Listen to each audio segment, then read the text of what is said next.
Two times. What's up, guys? Welcome to Burlesque versus Humanity. This is our first episode back. I'm so excited. I'm your girl Charlie Cakes, and y'all make sure we gonna pause right here for a second. Make sure y'all like, share, and subscribe, and make sure you put a comment. And this is what we're gonna put in the comments today. Put your favorite city to perform burlesque in. That's gonna be in the comments today. But I have a special guest today that I have been very excited to bring on. We had to reschedule a little bit because the bitch moved to another state. So we had to reschedule. But who do I have here today? Go ahead and introduce yourself. Hi, I am Miss Sapphire Ivy. Yes, I love that name. And it's so crazy because sometimes people like, oh shit, I know somebody else with this name. Nobody has that name. You're one of a kind. I am pure gem. I love it. And where are you from? Well, I asked you that. yeah, originally I was born in New York and started off my life in the Bronx over by Fordham Okay. Row. That makes sense. You give a New York energy. Now that I'm sitting here like, That, okay. that's where it comes from, the BX. Okay. Um, and then at little age of 8, I moved down to Orlando, Florida, Okay. when it was dirt roads and horseback stuff, and now it's like busy, busy, busy, like a second New York City. Yeah. But right now I'm in the Tri-Cities area in Tennessee. Oh my goodness. You have moved around. You getting like the good not culture shock, but you're getting a good whiff of yeah, it could be a culture. Is it a culture shock? It is. Okay. To be honest, I am Puerto Rican and I am Black. I am from Puerto Rico and Caribbean, St. Croix. Yes. So that's where my family is from. So I think that my move as a child to Florida, where I was the only mixed girl, I was mixed before it was cool.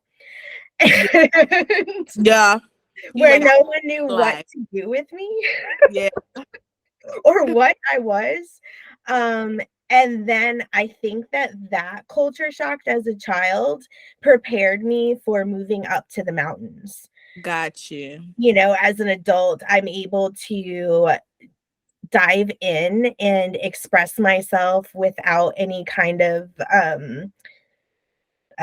pause, or like, I don't care. I'm who I am. I had to learn how to be who I am. And now at this age of 41, I'm like, you really can't tell me anything. I'm going to do what my little life that I have left wants to do. Yeah. And that's it. So put me on the mountain. Period.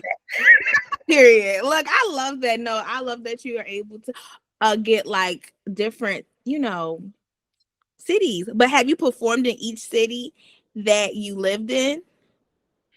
So, okay, not burlesque. No. Okay. Okay. I did do pole fitness in Florida. Okay. Okay. So, of course, I performed. I was a musical theater major and everything, like superstar in high school, like 25 years ago. So, I've been performing my entire, like, I came out of my mom's hoo-ha, like, "Ooh, shimmy, shimmy, shimmy, shimmy, shimmy, shimmy, shimmy." Like, that's how I came out. Like, I've been dancing, performing before I even knew what the words were to call things. Yeah. So, I did virtual performances at the studio. It was originally Nishida Ween, or it was called, the show is called Nishida Ween, but Nishida Studios is a pole fit studio in Lutz, in Florida. And now it's Nico's Lair. It's very I like that. sultry. Yes, and BIPOC owned both ways. Love that. Yes. So that's where I first started to perform, and that was at 36. Wow. So you've been doing it for a little bit of time now. Yeah. And I just did my own solo performances for the Nishida Ween's Halloween showcase. Mm-hmm. And that got me into performing arts in a way where it wasn't musical theater. Gotcha. So I had like scholarships. I was ready to go performing and everything out of high school. Hmm. And unfortunately, I had a loss in my family. My daddy passed as Yeah. my senior year. So I decided to join the army. Okay. And that is kind of where my performances stopped Got until I was you. 36. Okay, so you have a world. Your life is entertaining. You were like, I moved here, here, here, and then you went to the army. That's so crazy because, like, having a musical theater background. I know sometimes a lot of us go through a phase where we like something happens and then we get a little pause and then we come back. I feel like that, and all of us all have a musical theater background, which is crazy. Do you Mhm. feel like it helped you, your musical theater background? Do you feel like it's helping you, like the performance that you do, like your pole, your burlesque, like you, does that help you with like your props and different stuff? Oh, absolutely 1000%. My props and costumes come from my mama who only watched black and white movies my Oh, whole yeah. and John Wayne. Yeah. Oh yes. My Puerto Rican mama, John Wayne, my daddy, Smoke and Bob Marley. Yes, I love it. So I get that mix of all of it, but my musical theater helped me with being there are no small parts, there are only small performers. There you go. Mm-hmm. I am the small performer. Mm-hmm. Okay, I am 4'9 3/4. Oh my, what? Oh my goodness. I am tiny with a big old booty, which I didn't even grow into it till I was much older, like 25 or up. But I Oh learned that my expression yeah. is what stands out and what's memorable to the audience. Yeah. So you could talk to anybody from back in the day, which I still communicate and are dear friends with a lot of people from back when I was 8 years old. And Yeah. they will always let you know, like, if she didn't speak, you knew who she was. Yeah. So I like to bring that into burlesque. I like to bring that into my pole. It's a story that I'm telling. It's my story that I'm telling. Mm-hmm. And I don't want to be afraid to tell it. I love that. I love that you already know like what makes sets you apart and what makes you basically different and unique. I love that. So, how long have you been doing burlesque for? I started no my first show was November 4th, 2022. Okay, so you look, you still look fresh here. I love that. I love what even got you started. So, okay, you know how I told you I stalk people? Yes. Okay, so 10 years ago, which is when I got married, Mhm. I did a burlesque themed bachelorette party. And Okay. we went in St. Pete to a burlesque festival. Hmm. I didn't even know what burlesque meant. And embarrassing to say, I only knew the word because of the movie. Please A don't judge. lot of us. It's a lot. I only knew what burlesque was because of the movie, and comes out that Mhm. shit not even burlesque. Yes, exactly. Like I loved like would watch over and over daily as a little child Josephine Hmm. Baker movie. But Yeah. I did not know that what I didn't connect those dots Yeah. of burlesque. Now I obviously, yes. So I did that and then I was on a search. Like I needed to find it. So I didn't find it until I was moving here. Yeah. Right. So in 2022, we were moving in May. But before that, I was looking for burlesque classes or pole classes Hmm. because I had already started pole fitness. And it was something that I did for my mental health. Yeah. And it was something to strengthen my mind, body, and my spirit. Because that's always, I don't do anything unless it's going to completely focus and level me up, my mind, body, and my spirit. I understand that. Hmm. So I found Miss Gem Brulee Uh huh. and I stalked the heck out of her. And I do the things like I am not afraid to go jump in your chat and be like, hey, hi, I am, and I need, and I'm going to, and I will be there, Yeah. and I show up, you know. So I stalked Miss Jamberlay, and she has the School of Burlesque, Miss Jamberlay School of Burlesque here in the Tri-Cities area. Mhm. And I took her 101, and that was it. It was like, I don't care what performing arts class I took in the past, how long I have been on stage. I don't care about nothing. Yeah. This burlesque is me. Like, this is exactly why I was so obsessed with the Josephine Baker movie, Grease, Lightning, freaking Wizard of Oz, Yeah. Rent. Yes. No, that makes so much sense. That's so cool. That's beautiful. I love when somebody does something one time and then it like literally turns into their career path or one of their career paths.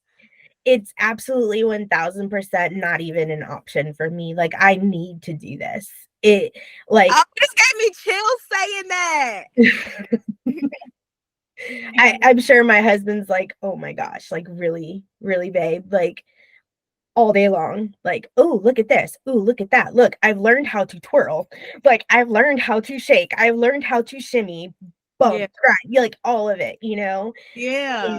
I'm like literally obsessed about it. And it's because it's done so much for me as a person inside, Yeah. and then has allowed me to show this to those that I know will benefit to it too. And I'm a strong believer of being present and bringing joy when you are, and not just to yourself, but Mm-hmm. to others.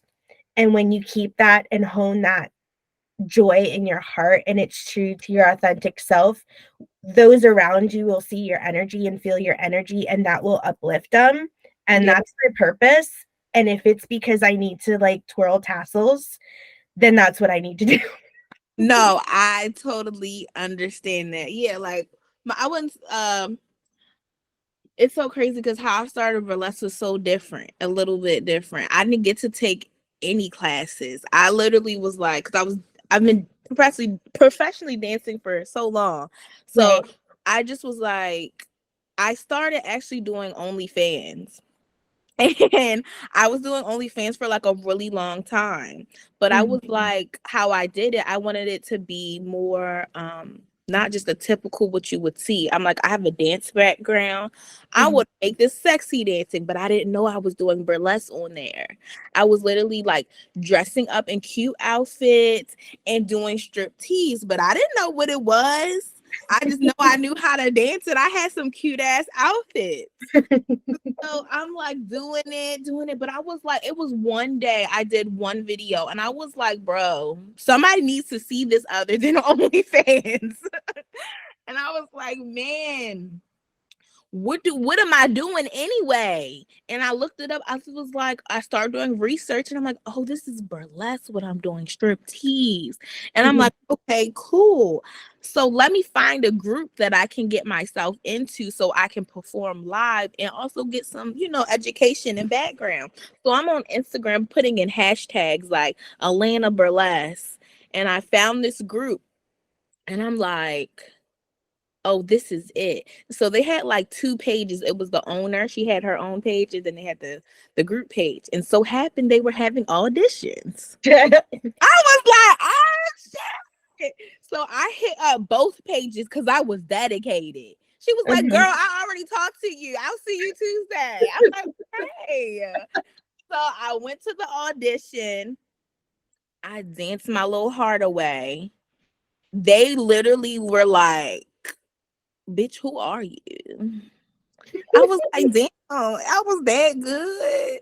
She was like, you have to get a little bit more strip tease because she asked me, she was like, can you strip tease out your shirt? I'm like, strip, huh? And I'm over here doing OnlyFans acting shy and shit. Like, he was like, can you strip tease down to your bra? Like, do you have pasties on? Bitch, I don't even know what pasties are. I didn't either. Yes. So I'm like, girl, titties finna be out. But I didn't care because it was all girls in there. So I was like, whatever. So she gave me a random song. I'm dancing and titties are out at the end of the song. And she was like, Mhm. "You're in." And ever since that day, I became a burlesque psycho, Yeah. obsessionist. Like I went and found, like I start researching more history in burlesque, and like burlesque history goes fucking deep.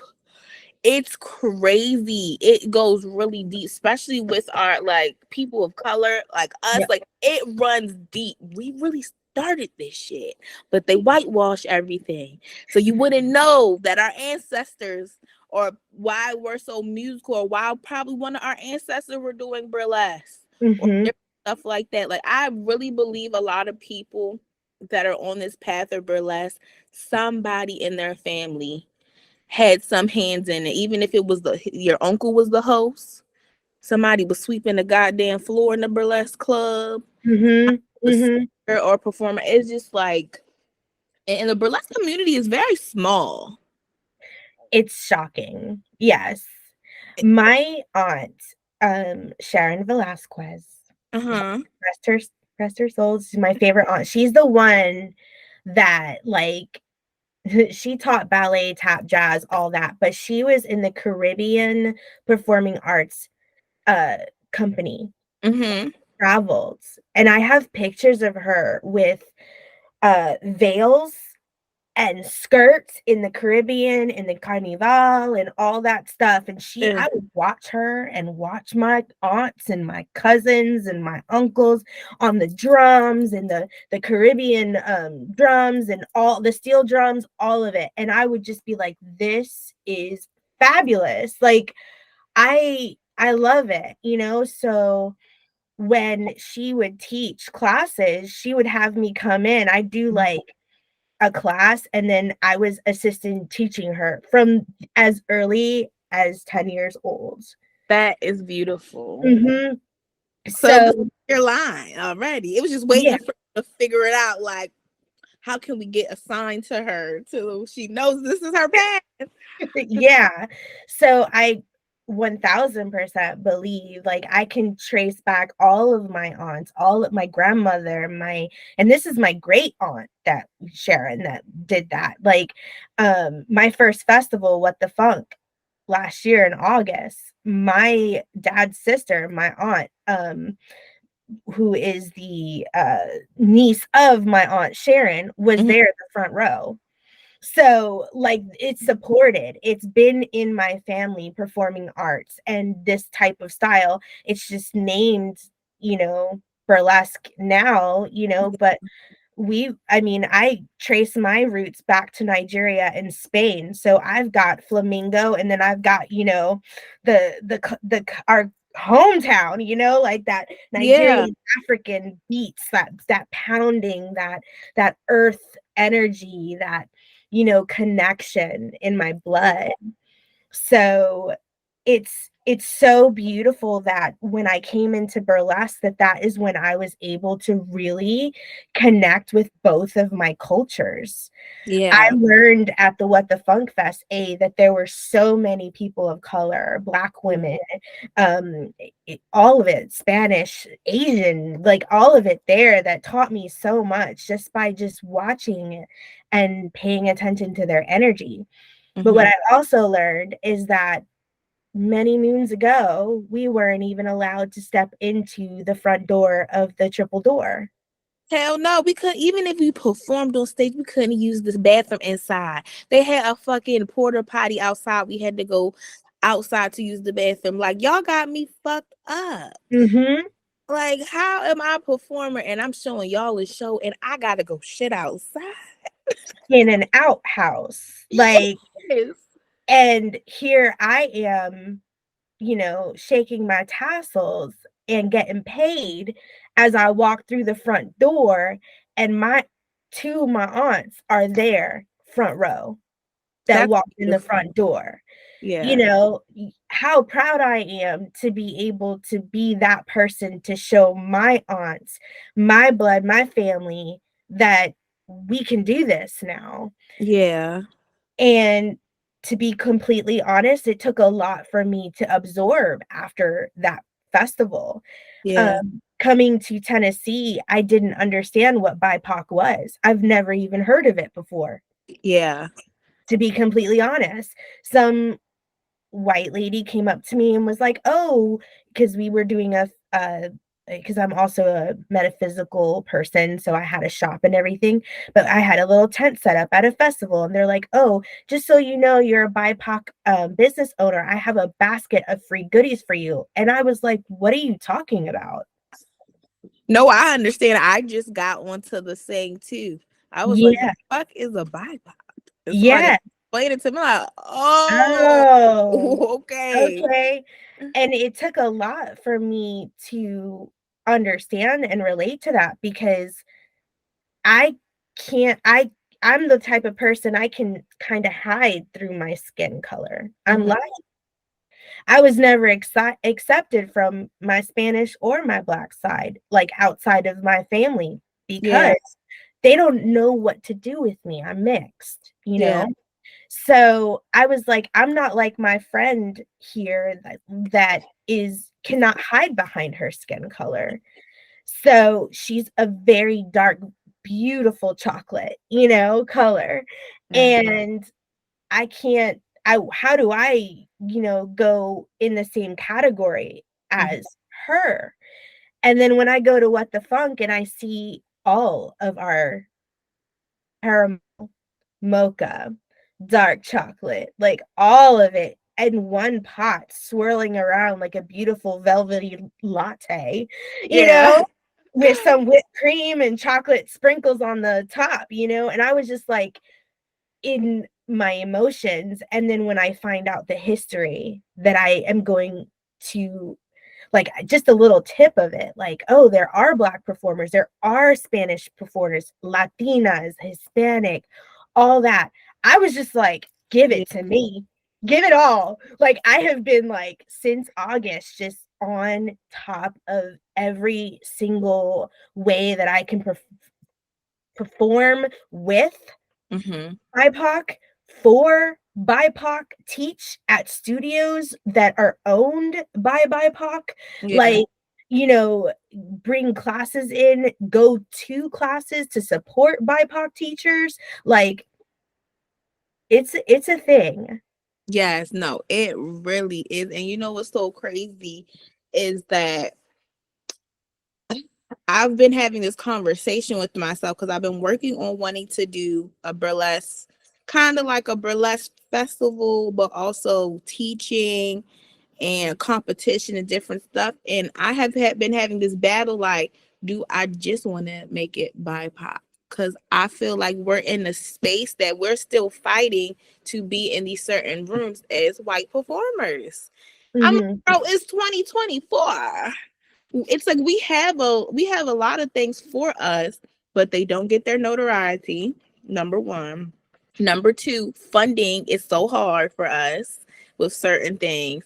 And then three, it's just like somebody complains about us creating these spaces for us. But I'm like, bro, you have the whole world at your oyster that you can step into these places. So I love that we have these spaces and stuff. So I've been like going back and forth, like, do I just want to make this an all people of color festival? You know? You follow your heart, and East Coast, like, we've got like What the Funk, we've got other things and stuff like that, but like, you go with your heart. I support it. Me personally, I want to see more of that. I want to be involved. I want to support. I want to, even if I'm not in the freaking show or festival, I want to be there. I want to spread out the love and stuff like that, because what I have learned from the beautiful producers that I take these classes from, and have been in shows with, and have had conversations with, um, and I can definitely name them off, but the point is I have learned that they have stories Yeah. that are like mine, that I did not hear until they had to Mhm. create their own platform in order to reach this person here. Yeah. So if I had that communication to me 25 years ago, I would not have quit. Yeah. I quit because I was like, well, what if I don't make it? Yeah. You know, so I became an army person, a nurse. I went to nursing school, I went to phlebotomy school, I went to all this stuff because it was safe. It's easier for people like us, you Yeah. know, to go into like jobs that are secure, but Yeah. to be able to do something like a performing arts, which is not, you have to put in a lot of money, you Yeah. know, and you have to have a lot of access Yes. that a lot of us don't have. Mm-hmm. And it's because we don't see people like us flooding the screens, flooding the stages. But Yeah. now I am now because I'm searching for it. And when I find it, I'm sharing that. Yeah, and I so beautiful because a lot of people like keep getting no. I feel like we have to share for us to grow, for us to become as one, for us to get the information we need to have access for these different things. Number one, we have to do our research, and when we do share it, like there is so much for everybody to eat. Like Mhm. everybody can't eat off one plate. I promise. I tell people that all the time. Like if somebody asks me something, I'm gonna tell you. Like somebody just DM me yesterday, like how did you open a dance studio? What was your process? I'm like, we can get on a FaceTime call and I'll tell you. They were like, you should do a Mhm. workshop for this. I really don't care to do a workshop for it. I just tell y'all. Just ask me. Yeah. Like, I just feel like some information, I just don't feel like I'm not okay. Like if you're a teacher and like certain information and certain stuff, I get it. But like the simple things, like where to get rhinestones for, how to make a press kit, how can I get myself better in these places of arts, how can I get in contact with these producers, that shit should not be gatekeep. Like this is normal things that people should know, you know, Mhm. and have access to. One thing that I am blessed is that I have a community here. Mm-hmm. As far as I know, I am the only BIPOC performer in my community. What? Mhm. As far as I know, that is active and into the game. Like I teach burlesque only at my old studio in Florida because that studio owner, Miss Nico, she actually helps me out with the finances for me to see my son every other month. So Yeah. that was requested and that's what I do it. But other than that, I don't want to step on anyone's toes because I'm a baby. I just teach a routine just to make some dollars so I can see my son that Yeah. still lives in Florida. But I am the only one that's active. I teach sustainable performer as far as yoga and keeping yourself healthy, mind, body, and spirit as a person that we perform every day, whether or not you're on stage or not. We're always performing. We're always putting on a show. We're always putting on our costumes, right? So I like to teach that, but I perform regularly. I perform out of state, I perform out of my city, my Tri Cities, and I represent my community Yeah. because my community accepted me. Yeah. Whether or not that was because, ooh, there's a BIPOC person, let's get her in. I don't know. I don't feel that way, Yeah. but they saw me for who I am and they gave me opportunities. And Miss Jemberlay, she's the one who kidnapped me one day so that she can go and work a show in Asheville Yeah. for Miss Madison Jane, right? Oh yes, I know Madison. She is a beautiful person inside and out. So I was there for that show. Tell me how I'm standing there in the audience. I don't know nobody. I don't know anyone's name. I just know Miss Jem because I stalked her. Yeah. And I'm sitting here having conversations with Rebel. Yeah. And I'm sitting here and I'm throwing money at Stormy Chance, Yeah. yes, And then after that show, like I'm waiting for Jem, that hour or so where everyone's counting the money and divvying it out. Miss Jem is backstage, and then Stormy comes up to me and she's like, I need you to apply for What the Funk. And I'm like, okay. I had no idea what that was. I thought it was in Atlanta. Yeah. I thought it was it was just a show, like another show, and I'm like, okay, cool, I'll do it. Yeah.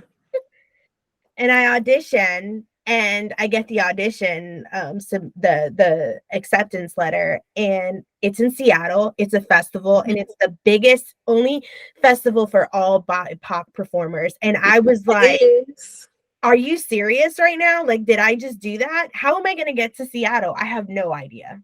Yeah. No idea, but I did it, you know? But if it wasn't for Jem supporting me and saying, here, I know that you don't know, and I know that you're new, and I know that you don't have access, but I'm going to take you under my wing, and I'm going to bring you to this show so that you can meet some key people and just be yourself. She didn't tell me anything.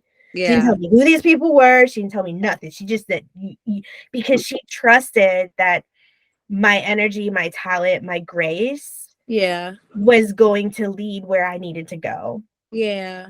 And wherever that was, she was going to support it to this day. Yeah. If you're doing What the Fuck, you're that's all. Like, I'm just like, oh my gosh, I cannot wait to apply. I kept thinking about applying this year, but I was like, no, I'm not ready yet. And I was just like, I said I might just go and like rub some shoulders, say, hey guys, go to Seattle, smoke some weed, and like just have a good little time. I'm gonna just actually go. But What the Funk is, I got a little taste of it when they came to Atlanta and they were at Metropolitan. Oh, with Zara and yes, they had a show there, and I was just like, oh. And it's so crazy because just Burlesque is so small. Like it's like as big as we are with our performance and everything. It's like you see the same faces. Everybody knows everybody, and I love that. And I just was like, what the fuck? Just everybody experience is just amazing, and I just love hearing the stories about it, and that it's one of the festival where there is mostly all people of color or BIPOC. And unless they're picking up money for us, there are no white people. They're the audience throwing some money or something. Well, the audience, but and it's only like white approved is what they say, which is funny. But Pucks has created with Rebecca, like, oh my god, Pucks, Rebecca, and Stormy will forever be the stepping stone to my amp, you know, because I was like, why am I doing this? I even almost copped out when I realized what it was. Like, I was like, no. I am not deserving. I've literally performed twice. It's okay. No, don't ever think that you're not deserving. Sometimes you get put in places for things that you need to do so it can get you to either next level, next opportunity, learn some information, rub shoulders where somebody can, you know, give you something you didn't have or at that time, you know, or just to help growth within the mind and confidence. So don't ever, ever, ever, ever, ever feel that way. Oh, do you have any other festivals you're applying to this year? Oh, have I applied to a lot? I applied to Ohio, the Cleveland Burlesque. Yes, you'll have fun. I did Ohio. You'll enjoy that. I want that so bad. Like, honestly, because I know that if I am not able to perform, I'm most likely, at least not this year, won't be able to get to Ohio. Gotcha. It's just a little far, you know. And my husband's like, Seattle was great, but let's try to keep it like on this half. Yeah. You know. So I did apply to Land of the Sky in Asheville, of course. I did. Yes, you enjoy. I did that one too. You'll enjoy that one. And you performed that. Well, I don't know which one. I don't know if you applied for like the brunch, because I know they have a few different days of different stuff. So okay, then cool. So the stage that you already performed at, the Gray Eagle. Yes, it's there. So really? Yeah, so you're Ah, familiar I with loved stage. it there. I got to okay, so here's a quick story. I'm gonna try to be quick. I could talk forever. Let me just Oh, tell you me that. too. So, I applied, submitted the application for the brunch with Hmm. Madison Jane. I'm like, Hmm. let me just do it. But I had a challenge from Adora Opens, which is the headmistress here of my troupe, the Black Shawl Cabaret Yeah. in Bristol. So Adora challenged me to do classic burlesque, which You like, I gotta laugh at this one. I was like, me? Like, I'm not classic. I'm a sultry, like, I'm really modest on the outside, but when I'm on stage, I want to like bring out the whips and like whoosh, like I'm in control. Like Yeah. I run this, you Yeah. know? And she's like, let's challenge you to classic. And I'm just like, okay. Yeah. So I really wanted to bring my culture into it. And so I created one with Earther Kit, Yeah. and that was beautiful, very mermaid or whatever. Because everything's like goddessy around me and mermaidy and all that stuff. Yeah. So, but my second one was Aguanile by Yeah. Hector Lavoe and Willie Colon. And it is what I really didn't know that it was the chant for the goddess Imaya. What? And Imaya is my goddess. Like it is what it is. That's another story, another time for a different podcast. Yeah. Or so Yeah. but I wanted to bring my Puerto Rican side and my Carnival Caribbean side, Yeah. St. Croix, and put it together. Hmm. So I created this island goddess act. Okay. Yeah. Well, I got accepted to do both of those, not only for the what I was challenged to do, but for Madison Jane's brunch Yes. February. Tell me why no one told me that Madison Jane was actually performing at the classic show that I was challenged to do this original stuff in January. Yeah. And I was freaking out. I'm like, the producer, this is my practice round. This is me at home just trying to get through all the tweaks and the things, right? Well, she's there. Edie Edison is there too. Yeah. So I'm freaking out, right? I'm like, I could do this. Be cool. Yeah. Sapphire, be cool. Go on stage, be professional, be backstage, and just own it, right? It went smooth. Yeah. Then I go the next month, and Madison was like, it's great, it was whatever. And then I go the next month, and I actually go to the Gray Eagle and I perform it, and then I get to perform it with Let the Pasties Out. Yes. Because here you can't do that. Like it's bathing suit. What? Okay. You're wait, hold on. I gotta sit up real quick. So in Tennessee, they don't let you show anything. You have to cover like 3/4 of your behind, which my behind is real and larger than Kim Kardashian's. Yeah. And that's really hard, especially when costumes and pants and skirts stuck in that crevice area. Yeah. And Why it just do you think it's like that though? I mean, there's a church on every corner here, so there's that. And they don't even like it's a thing. You can't show side boob, under boob, and like cleavage. So you have to like cover it all, you know? So What? That's so crazy because like and oh, that's a quick conversation I want to have too. I wonder how people feel that are performers that don't have blue laws that come to the states that have blue laws.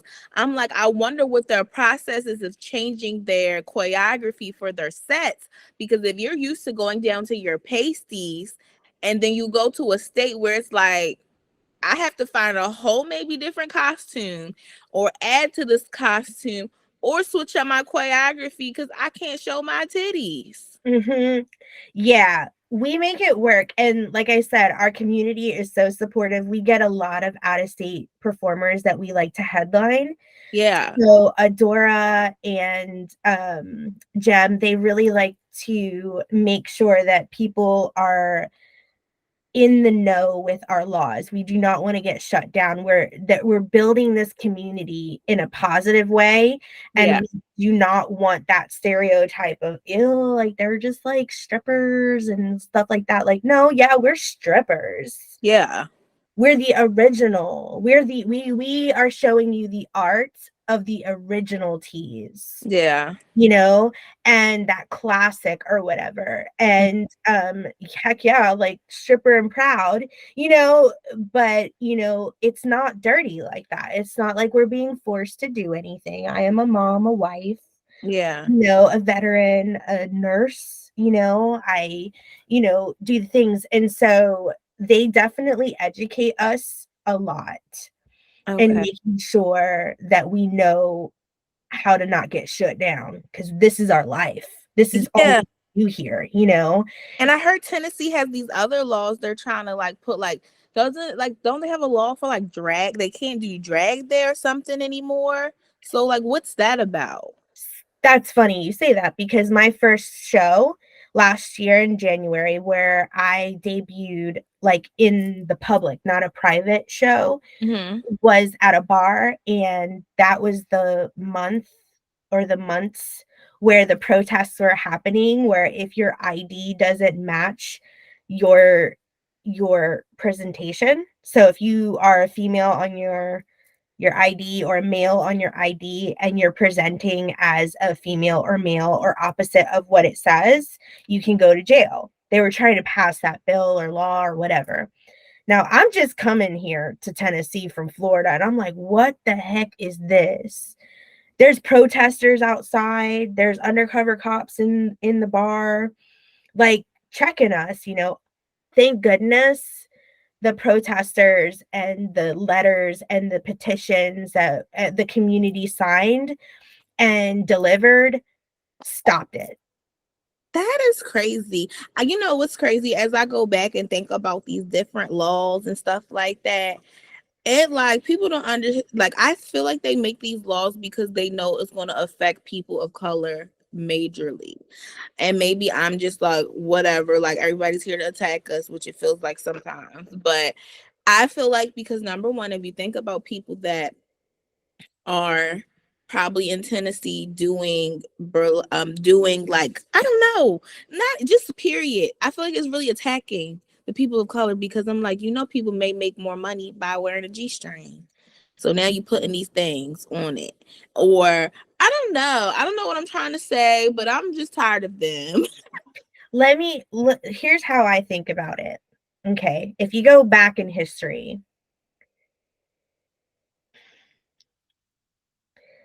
where we're from, the island, well, like I'm from Puerto Yeah. Rico, Spain, then I have St. Croix and Nigeria. Like, those are places where uh sensuality is accepted, Right. right? So when you have that, like, it's not shameful to bare your skin. You No. know, some places, yes, where, you know, where they practice different religions and they wear their veils and stuff, completely okay. But then there are other cultures that took us from our home and brought us to these places that set a standard of what is accepting and what is appropriate Mm-hmm. based off of whatever book they rewrote or interpreted and wrote. Let me just say that, okay? Yeah. Crazy. It's crazy. Right. So they feel uncomfortable because they think of our sensuality or our way of expression as evil or taboo. Yeah. But to us, that is our divine, that is our connection to all of our elements around us, our roots, our culture, our moms, dads, aunties, uncles, things like that. They don't have that in their culture. So it's unknown. Often we are feared what is unknown until we educate ourselves Yep. in different cultures, different religions, different ways of expression and life, Yeah. movement and paths. Um, and until we get through that and we remove our pride and peek out of our ignorance, those curtains that were placed above us. Because I mean, I thought it was taboo because of where we grew up in America. Even though I see it in my family, these like, they were always so beautiful. It didn't matter what shape, size, color, whatever marks they had. They held my aunts, my uncles, my grandmas, my grandpas. They held themselves with strength and pride with nothing. Yeah. You know, so they don't understand that. Other cultures don't understand that, Yeah. And so because of that fear, they want to knock it down because they're afraid that that's going to cause, you know, um non-consenting activities, Mm-hmm. you know.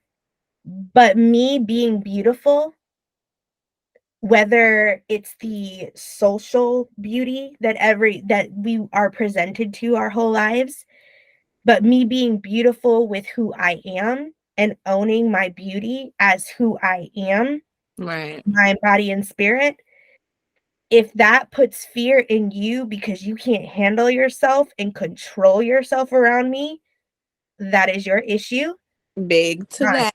Yes, it is. And they do not want some people in certain cultures do not want to own up to their own flaws, their own Nope. ways that they are not able to control themselves. Yeah. To see a beautiful man, I can see a beautiful woman in front of me.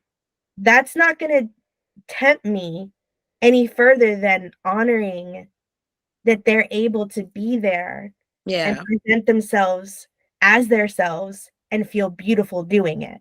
Yes, and I so agree with that. I feel like a lot of different cultures that took us out of our habitats. If you know who I'm talking about, they do project their maybe wants or desires or things they can't control themselves onto us. I'm like, that's y'all. We Mhm, were born in this body. We were like, I come from a Jamaican ass grandma that my grandma's always move your body. My mom's move mhm, body. I grew up, my dad was a stripper in the strip club. My parents met in the strip club. mhm. I come from a family and people that are like, move, do what you want, do what your heart desire, wear what you want, color your hair how you want. And then it's so crazy but I didn't grow up in a place like that. I grew up in like the very white part of Maryland. My mom still lives here till today, but it's so crazy coming back years later because it's very different around here. I'm like, oh my gosh, we're not the only black family here. I'm like, what? Because I grew up being the only black girl in my class. I grew up with people, oh my gosh, your hair grew overnight. Bitch, no, it's braid. It's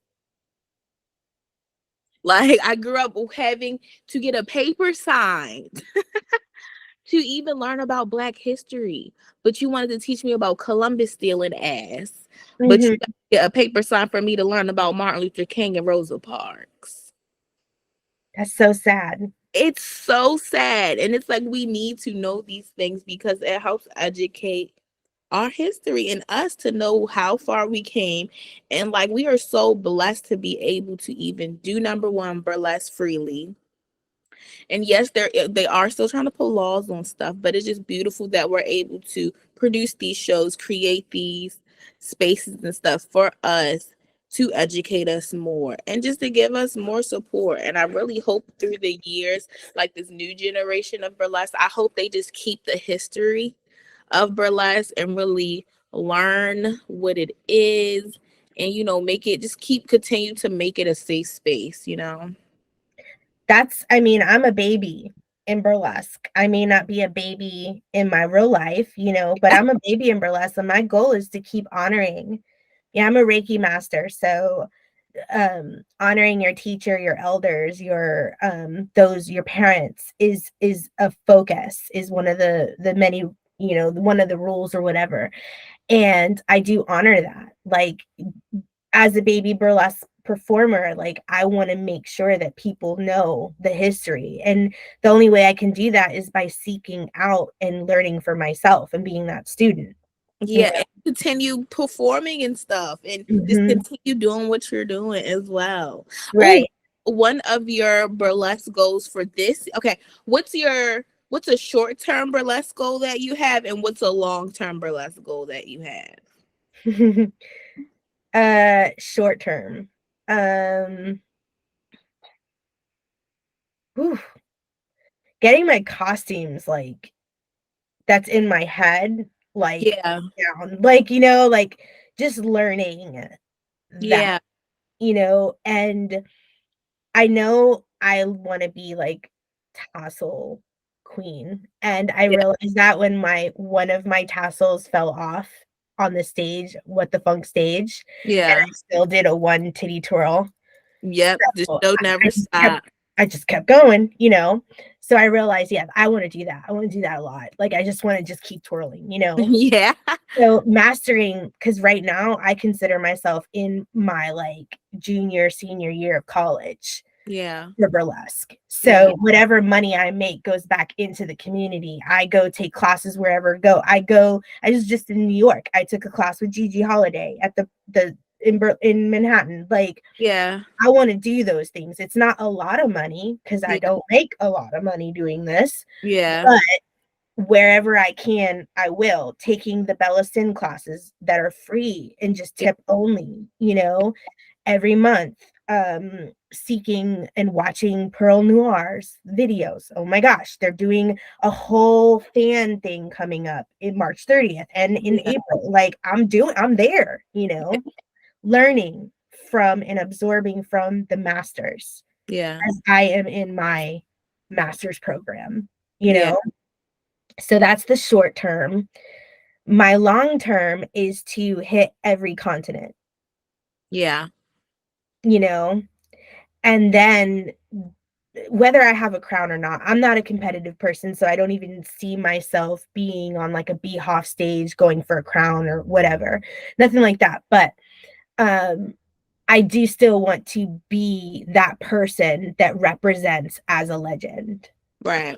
like, as someone that I have a 10-year window Mm-hmm. myself. My dad, I've already outlived my dad. He passed away like a few days before his 40th birthday. Yeah, And my mom, she passed away at 60 from battling Alzheimer's for 11 years. yeah. I'm sorry to So, hear. and my dad, he committed suicide. And I was Wow. very close to my parents. I took care of my parents. And I have bipolar disorder. Yeah, So I've already surpassed my dad with mental illness. Cool. yeah, I'm 41. Now I'm already like in testing for Alzheimer's and everything. So I have 10 years to make sure my mind is good. And yeah, and so in that time, I'm going to do whatever I can to bring joy and light to the stage.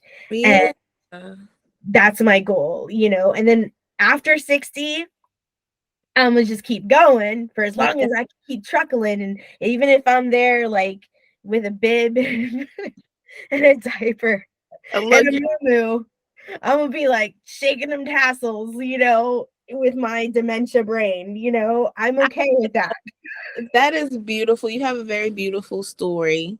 Thank you. That that is I love that. And as you should. You should keep going and trust your mom and your dad are very proud of you. You're keeping a family legacy going. You're keeping the arts, the creativeness, and it's important. Like that's why I tell people learn about your culture.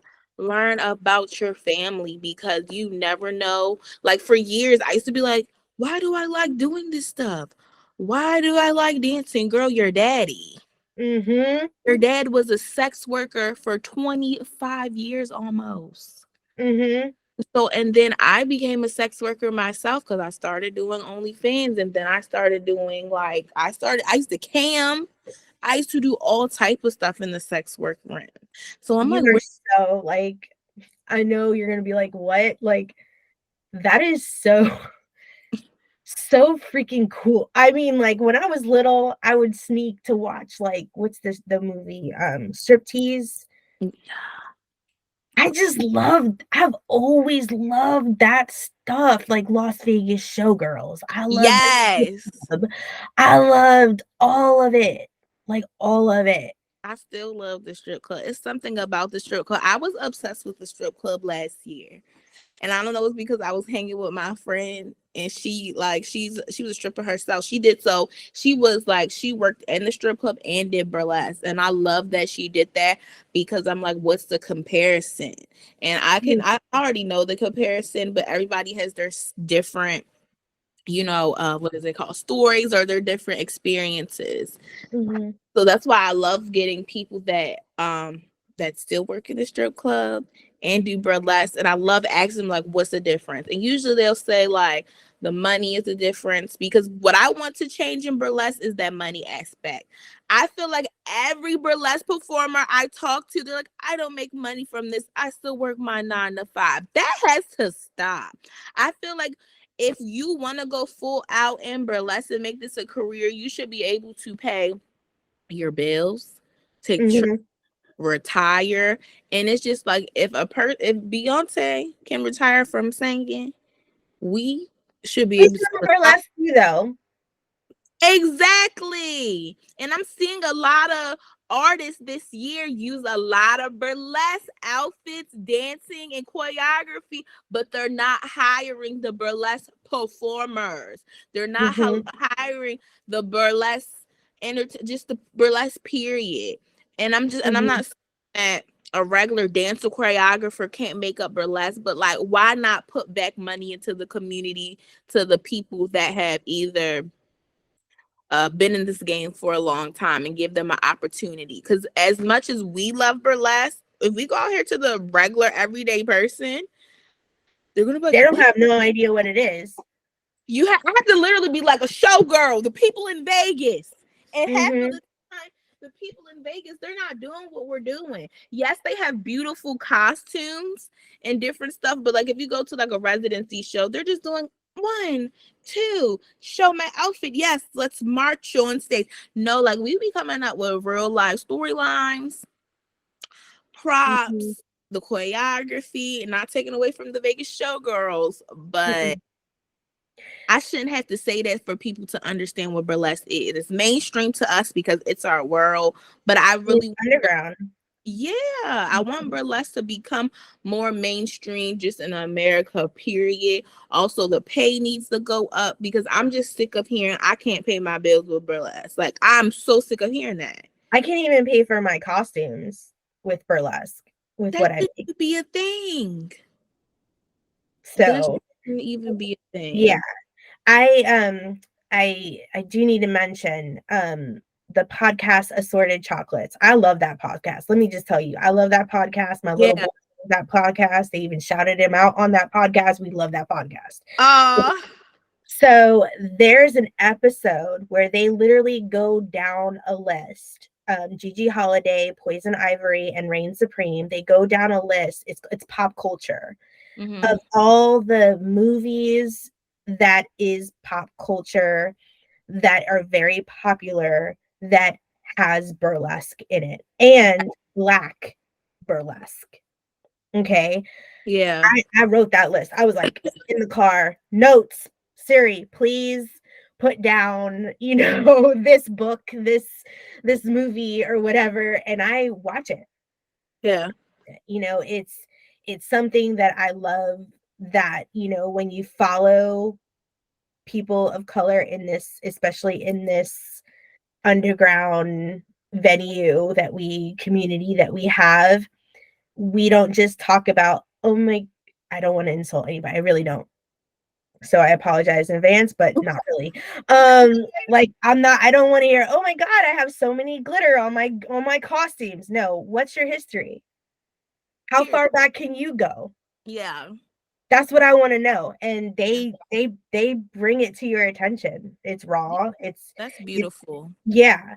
And that's what we need more of. And not just that, we need to support that more. We need No, to support each other. yes, we definitely need to support each other, and also people need to educate themselves before they even start like producing shows.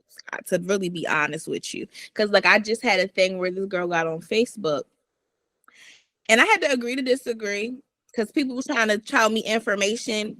Listen, the information is great, but I still feel how I feel. They were like, Mhm.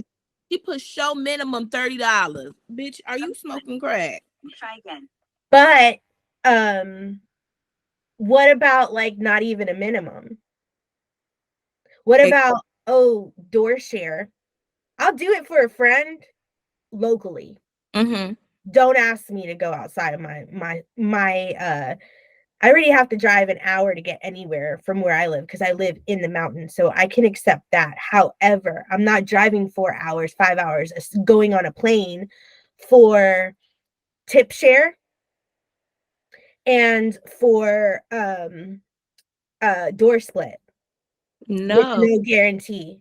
Yeah, that's no guarantee. I think that is crazy. I think that really is crazy. And even to like, their excuse was, well, that's not really what they'll make, but you still put it though. So that means it has happened before. Mm-hmm. And then somebody was like, well, Charlie, people have to start somewhere. I get that. I totally say start, but not starting no $30.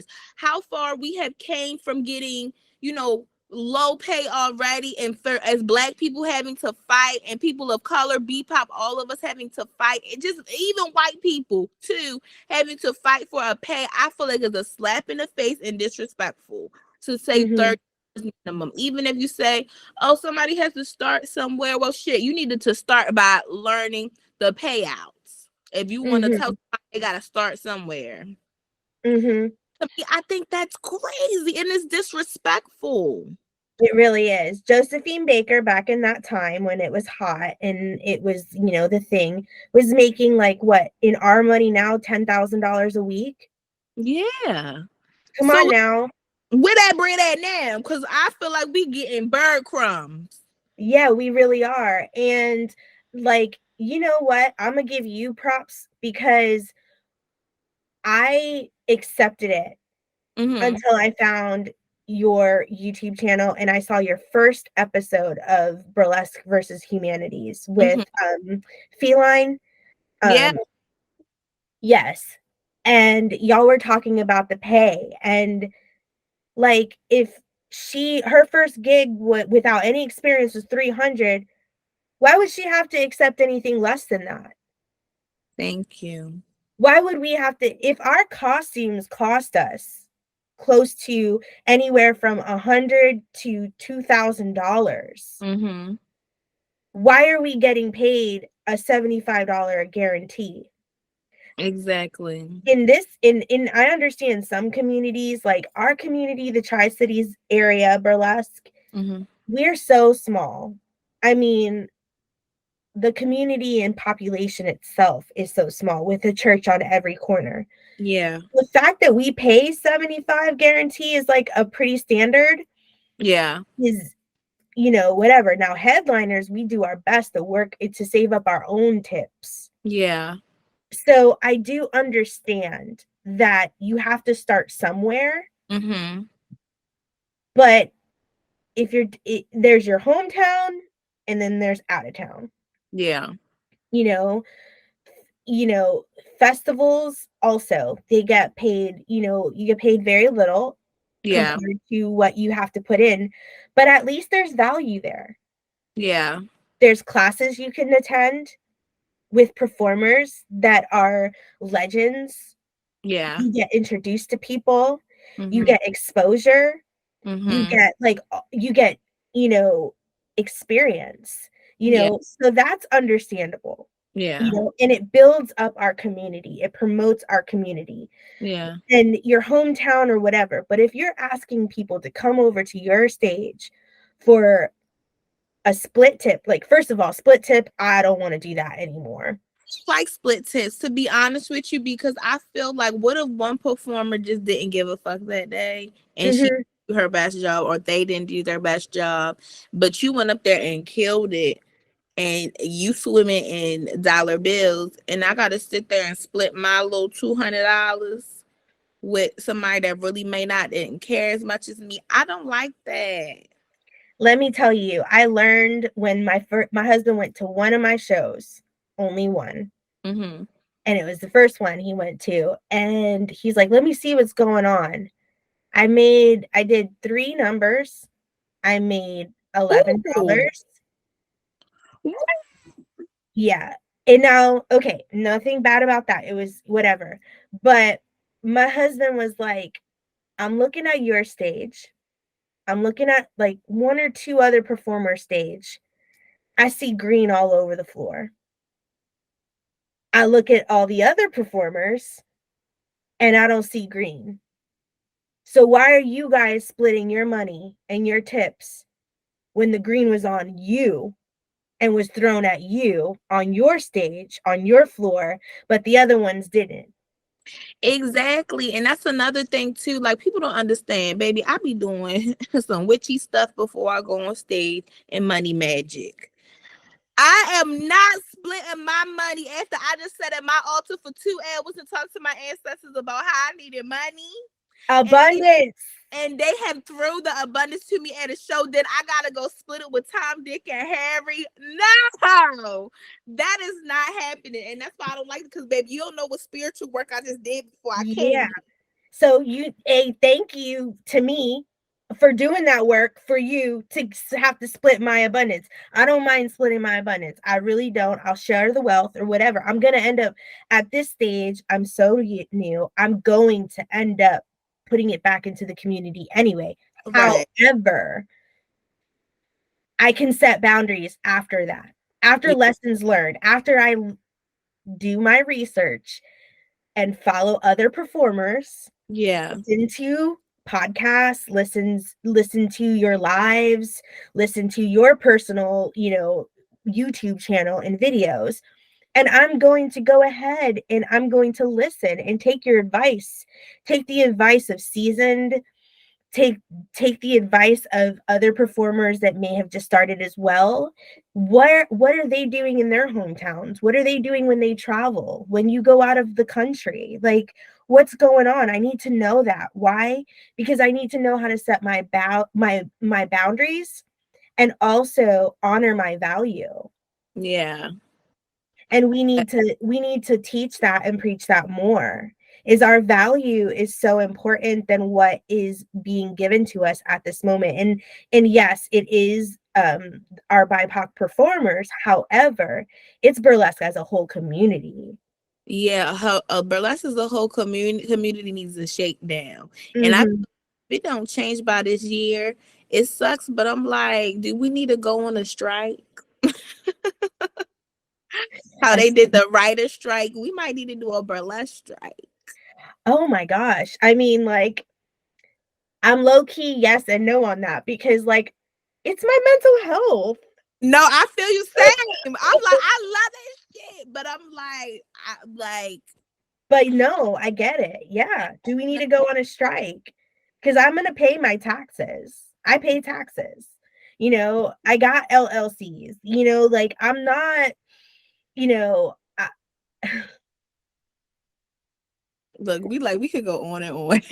we really, I'm just going to go after this. I'm going to go ahead and sit at my altar and just pray on that. Yeah. No, sir, seriously, it just got to get better. Or I just feel like also too money management classes for producers would be great. Like, I understand you want to start your first show, but this is how much you should start. Like, I know everybody can't start off. Like, if it's your first show and you're doing like a 75 guarantee, yes, that is pretty decent. That's pretty decent. But as you go down the line, you got to start managing your money and start marketing better. Start getting your email listing, getting your ass up and going outside and going to people and passing out flyers. Like, it's a whole ball game to this. And a lot of people are like, well, I only can pay this much. Well, the reason is because you got to put in more work than just sitting on Instagram. Mhm. And sharing your flyer, baby. You need to market. You need to make videos. Like I said, email marketing, sending out blasts, DM marketing, getting out here in these streets, networking. It's more than just sharing a flyer on Instagram. Mm-hmm. It is. You have to talk. Give opportunities to the performers, especially out of state performers too, to go ahead and maybe in their time, if they choose, they can teach classes. Yeah. When I went to What the Funk, okay, they had all these classes that were available for us, right? I picked 2 classes. Mm-hmm. They were not performing classes. Why? Yeah. Because I knew that I needed to learn the game, right? I Mm-hmm. took 3 classes. One was from Joyrider. Mm-hmm. She is Canadian, Asian Canadian, and she taught taking up space, right? Mm-hmm. And that was basically where we learned, because it's hard for us because we are vibrant in Yes. our culture, and at home with our family, it is with my family, it's like, Yeah. like, let's go, but I can't be like that outside. Yeah. That's ghetto, that's ratchet, that's whatever, but to me that's me. you Yeah. know I can be professional and I can be that, but Yeah. neither one to me is negative, you Mm-hmm. know and Joyrider taught me to take up that space and not apologize for it. Mm-hmm. Okay. Monday Blues. Okay, All she right. taught fierce finances. Yes. Let me tell you, Monday Blues taught me some things, and thank goodness I was the only one smart. Like, smart, I was smart enough to take that class, because I went in there and I'm like, let me know the tea on finances and budgeting for these, because it doesn't make sense to me. Because when I went over there, my cost total at the end was close to $3,000. Okay. So that right there, I was like, this cannot happen, because it's taking food from my family's table. Yeah. Obviously, lots of you know education and exposure happened, which the value, it was the value, absolutely Right. 1,000%. Not saying that, but what she taught me was, don't be afraid to ask when you're traveling. Is there a show? Can you audition? Can you teach a class? I was like, but I can't teach burlesque. She's like, you don't need to teach burlesque. What do you do? I was like, well, I'm a Reiki master. I teach Reiki. I'm an herbalist. I went to college for it. I'm a nurse. I'm a vet. I'm a yoga instructor. She's like, teach that. Teach You all could of do it. first aid for burlesque performers. I feel like all burlesque performers need to know first aid. You don't First know. aid, Narcan, EpiPens, like all that. So when I go to Florida, New York, anywhere I travel, because my husband travels a lot for work, and I'm basically a stay-at-home mom that, follows her husband around and shakes her tassels here and there, So I started in Shimmy LaRoe. Her class taught me, I can't for the life of me remember what it was, but branding. Yeah. She taught me about emailing. She taught me about doing, like, contacting the producers in a professional way, not go into their DMs and be like, hey girl, hey boy, how you doing? Yeah. It was like, hello, I would like to have a conversation with you. If their email is not listed, ask them if you can have their email. And then I I took the free class on the what's it called, when the kit Press it. press kit Yeah. with Bella Sin. Yeah. So taught me how to do the press kit, taught me how to do a website. Shimmy LaRoe told me, make sure everything is the same. So now I have TikTok, Miss Sapphire Ivy, Instagram, Miss Sapphire Ivy. My email, Miss Sapphire Ivy at Yeah. gmail.com. My website, MissSapphireIvy.com. Like, Yeah. I was like, oh, like, it just clicked, you know? Yeah. So I listen, you pay attention, I'm not making the money. I can't go charge the prices that they charge. Yeah. However, when it's my time, I'm ready.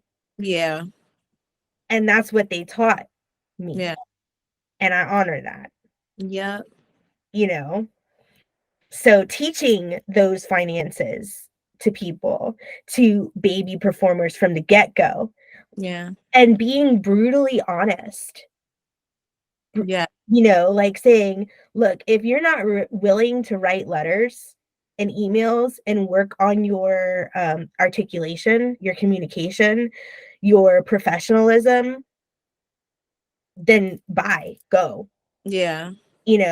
because it's more to just putting on some makeup, throwing on some rhinestones and glitter, and removing layers. Yeah. There's more to those layers that we all must understand and comprehend and be willing to sweat, cry, and fight for. Yes. No, seriously. No. No, for real. No, seriously. So yes, I look, all that in a nutshell.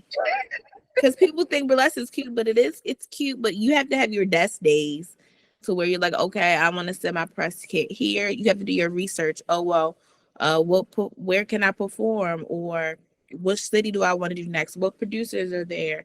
Where, okay, let me budget out. I want to go to this festival. Like, okay, I want to go to this festival on the East Coast because I'm on the East Coast, so I can save some money. It's more to it than what people think it is. But also this is what shows to people who it's a hobby to and who it's a career to. Mm-hmm. That's where you can split the difference.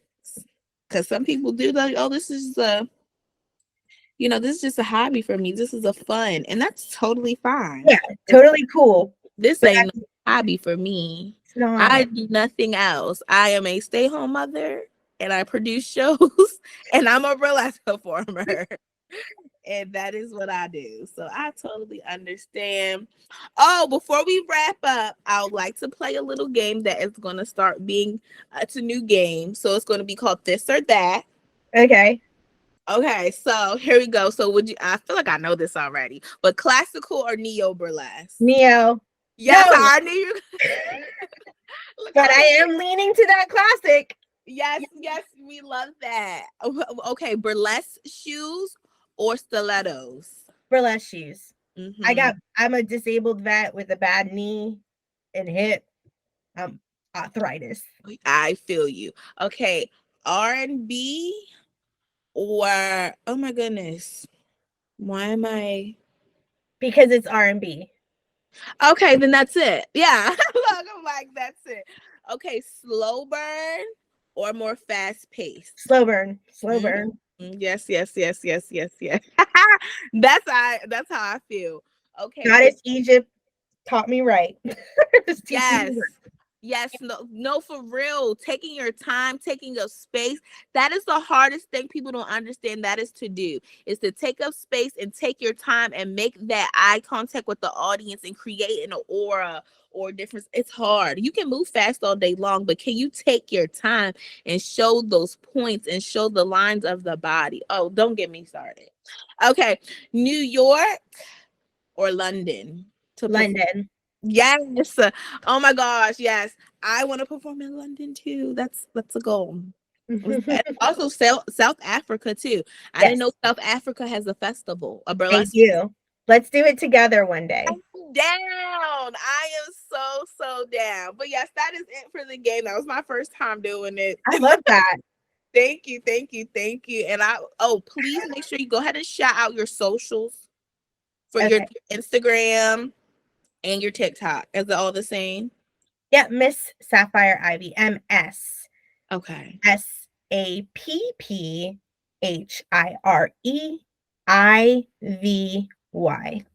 All right, y'all. Y'all heard that. Y'all heard that. Make sure you go follow Miss Sapphire. Okay.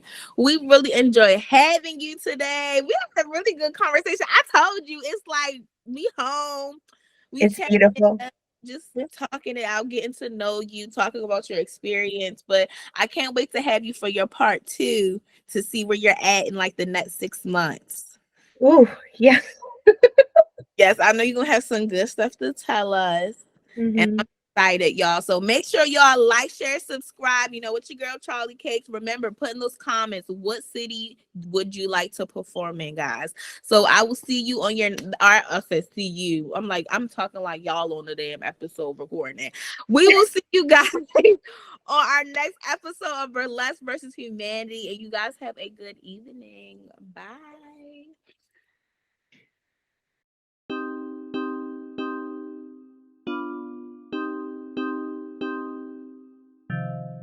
2 times, 2 times.